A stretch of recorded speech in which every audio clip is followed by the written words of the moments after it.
여러분 반갑습니다. 다독이름 방카입니다. 네, 요즘 조금 유튜브가 뜸했는데요. 네, 한동안 좀 바빠서 이 영상 업로드가 조금 주춤했습니다. 네, 죄송합니다.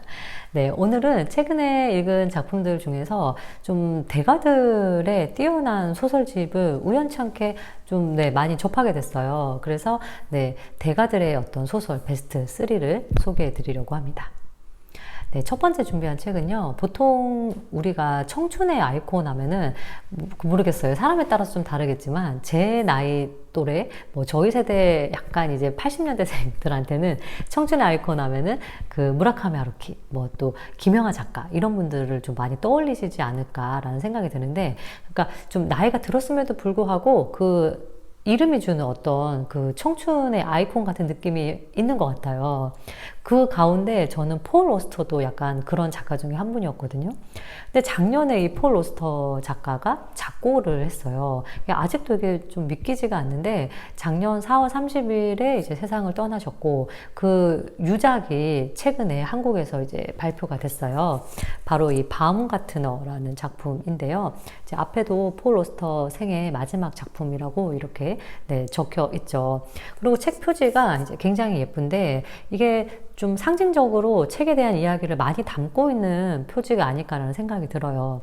이 바움가트너라는 제목은 그 독일계 성 이름을 의미를 하는데, 이 단어를 뜯어서 보면은 이제 바움은 나무고 가트너는 정원사예요. 그래서 독일에서는 가르트너라고 이야기를 하는데, 이제 이게 번역이 되면서 바움 가트너로 이렇게 번역이 된 것 같아요. 한 인생을 이렇게 잘 살아온 노년의 그 바움가트너라는 이름을 가진 교수가 주인공인데, 뭐 삶이라는 나무를 우리가 정원사가 되어서 좀 잘 가꾼다, 이런 의미를 이 제목에 담지 않았나라는 생각이 들고, 책을 자세히 보면은 이게 꽃과 나무 하늘로 이루어져 있지만 사람 얼굴이에요. 그래서 이 표지를 참 잘 만들었다라는 생각이 들었는데, 여기 보니까 디자인을 열린 책들의 박봉식 님께서 디자인을 했다고 써 있더라고요. 그래서 너무 잘 만들지 않았나 라는 그런 생각이 들고, 이 작가가 마지막에 쓴 작품이기 때문에 지금까지 써왔던 작품들과 조금 결이 다르기도 하고요. 좀 한 인생을 통찰해서 바라보는 이 대작가의 어떤 생각들이 담겨있는 그런 작품이라고 할 수 있겠습니다. 그렇다 보니까 이 책에 나오는 등장인물이 이 작가와 묘하게 좀 닮아있는 부분들이 있는데, 실제로 이 작가도 유대계 이민자인데, 이 책 속에 나오는 바움가트너도 폴란드계 유대인 이민자고, 또 이제 이 책 속에서 아내가 번역가로 나오는데, 실제로 이 작가의 아내도 출판 쪽에서 일을 하셨던 그런 분이라고 해요. 그래서 좀 묘하게 이 작가의 삶과 이 바움가트너의 삶이 좀 이렇게 중첩되는 느낌이 있는데, 이 바움가트너라는 남자는 현재는 혼자 살고 있어요. 아주 불의의 사고로 40년 동안 동고동락했던, 금실이 참 좋았던 아내를 잃게 됩니다. 이 아내의 부재가 너무너무 컸던 거예요. 그래서 아내를 애도하기 위해서 아내의 옷도 버리지 않고 가끔은 아내한테 편지를 써서 본인의 집으로 본인이 우편을 보내요. 그러니까 어떤 상실감을 극복하기 위해서 막 이제 여러 가지 일들을 하다가, 이 아내가 이제 살아있을 때 썼었던 미발표 그 작품들이 있었는데, 이제 그런 것들을 좀 추스려 가지고 이제 아내를 위한 책을 내서 이 아내의 어떤 그 작품 세계를 세상에 알리는, 또 그런 역할을 하는 방식으로 이제 아내를 추모를 합니다. 근데 이제 여기에서 이 아내에 대한 이야기가 한 축을 이루고, 또 한 가지는 이제 과거와 그 현재를 오가면서 이 바움가트너라는 사람의 그 가정사도 또 이야기가 되거든요. 이 한 남자의 좀 인생을 이렇게 쭉 돌아보면서 사랑이란 무엇인지, 또 우리가 함께 좀 서로 돕고 더불어가는 삶이란 무엇인지, 그리고 마지막에는 노년의 삶을 우리가 좀 어떻게 대해야 할지, 이런 것들에 대해서 이야기를 하고 있어요. 작지만 어떻게 보면은 조금은 슬픈 그런 일들을 담담하게 표현을 하면서 이 삶이란 무엇인가에 대한 이야기를 하는데, 이제 결국에는 이 작가가 인생에 대해서 이야기하고 싶었던 건 이 132페이지에 나오는 구절인데요. 저렇게 푸른, 그가 몇 년간 본 가장 푸른 하늘에 붙어있는 저토록 순수하고 흰 구름. 놀랍다. 지구에는 불이 붙었고 세상은 타오르고 있는데, 그래도 지금 당장은 이와 같은 날이 있으니 즐길 수 있을 때 이런 날을 즐기는 게 낫다. 이게 그가 보게 될 마지막 좋은 날일지 누가 알겠는가. 이게 우리가 항상 오늘이 제일 좋은 날이라는 걸 잊고 살 때가 많은데 그 지금 이 순간에 즐기면서 우리가 살아야 된다라는 메시지를 좀 전하지 않나 싶고, 책이 막 되게 스펙타클하거나 뭐 여러 가지 막 눈에 띄는 이야기가 등장하지는 않아요.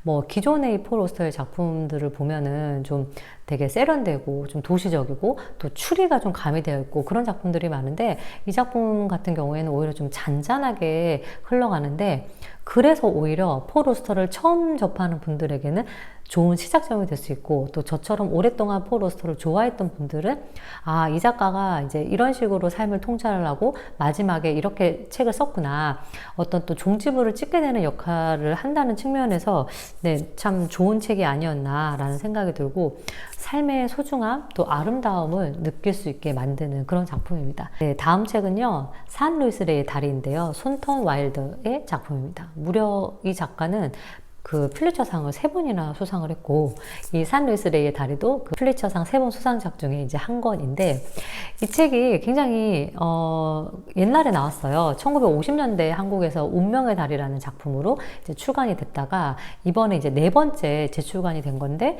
이번 작품에서는 이제 제목을 산 루이스 레이의 다리로 바꿨고, 또 아주 유명한 우리 신형철 평론가님의 또 해제본이 들어있어서 더욱 각별한 그런 작품이라고 할 수 있겠습니다. 이 작품은 1714년에 남미 페루를 배경으로 하고 있는데, 그 페루의 리마와 쿠스코를 연결하는 이제 협곡 다리가 있어요. 그래서 이 협곡 다리의 이름이 바로 산 루이스 레이의 다리인 거예요.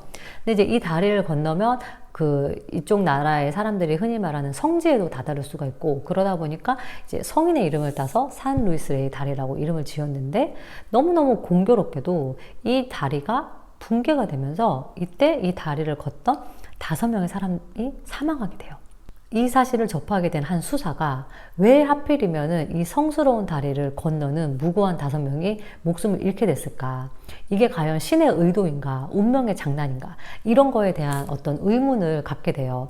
우리도 살면서 이렇게 크고 작은 어떤 그 사회 뉴스들을 접할 때, 왜 이런 불의의 사고가 발생을 해서 무고한 사람이 죽게 될까, 이런 안타까움을 느끼고 또 생각해 볼 때가 있잖아요. 그래서 사실은 이 작품에 우리는 우연히 살고 우연히 죽는 것일까, 아니면 계획에 의해 살고 계획에 의해 죽는 것일까, 이 문장이 그 9.11 테러 추모식 때 영국의 그 토니 블레어 총리가 이제 낭송을 해서 또 이 책이 다시 한번 굉장히 유명해지기도 했었는데, 이 수사가 이제 도대체 왜 이 5명의 사람들이 죽었는지, 혹시 이들 사이에 어떤 연관성이 있었나, 이제 이런 것들을 알아보기 위해서 이 5명의 삶을 추적하기 시작해요.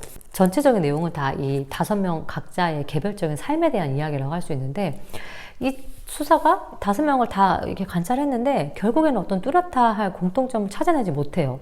그리고 이 사람이 이제 이 5명의 삶을 다 모아서 책을 냈는데, 이 책 역시도 이제 불원서적으로 간주가 돼서 이제 다 불태워져 버리게 되는데, 그럼에도 불구하고 이 5명의 사람들의 어떤 공통점이 있다면은 어떤 누군가를 아주 사랑했어요. 하지만 그 사랑하는 방식이 좀 단도직입적이었던 거죠.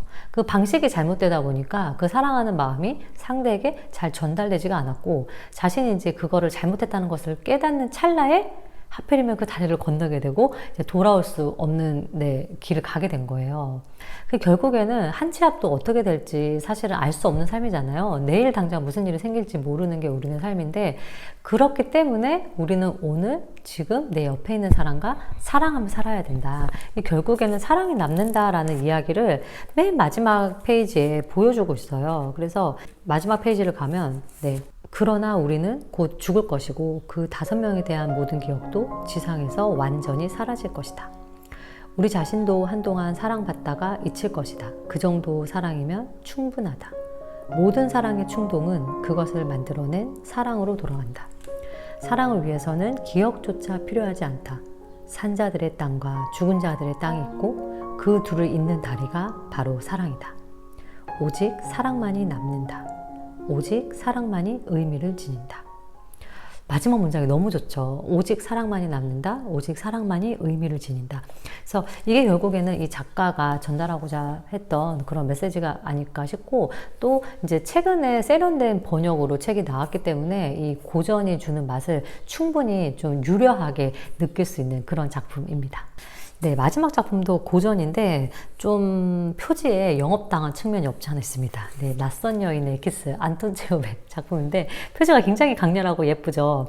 네, 단점은요, 먼지가 굉장히 많이 붙어서 돌돌이로 좀 이렇게 떼줘야 된다는 그런 단점이 있고, 네, 하지만 네, 이 여자가 참 매력적이라는 생각을 볼 때마다 하게 만드는 그런 작품인데, 이 녹색강선이라는 출판사 자체가 이 책이라는 물성이 주는 아름다움을 참 극대화해서 책을 잘 만든다라는 생각이 들어요.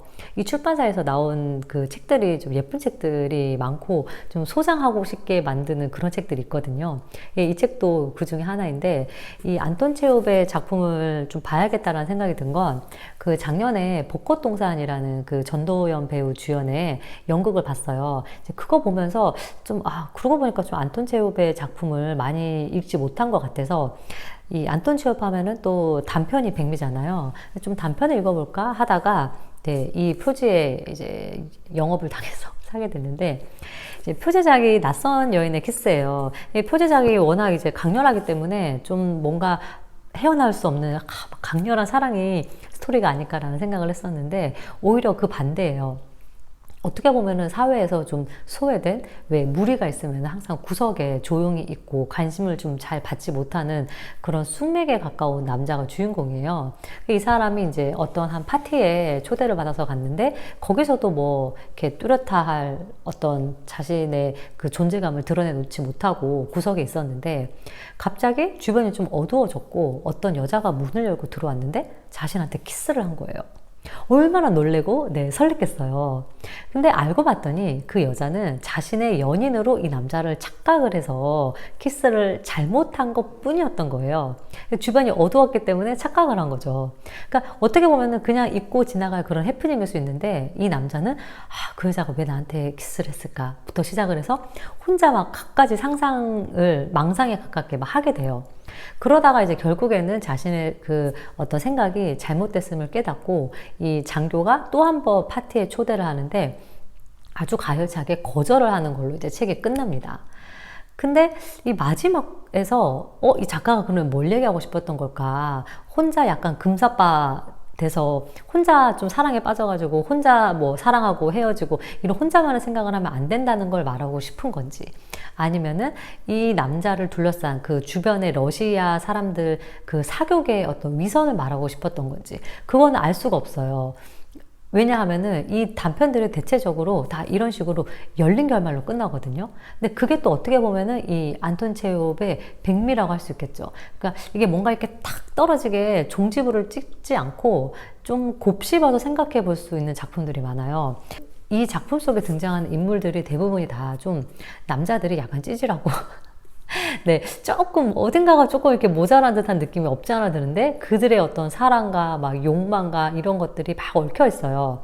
그래서 약간 블랙 코미디 같은 느낌이 좀 들고, 그래서 좀 위트도 느껴지고, 짧게 끝나지만은 이 작가가 이 이야기를 통해서 뭘 말하고 싶었던 걸까에 대해서 좀 한참을 곰곰이 생각해 보게 만드는 그런 작품이에요.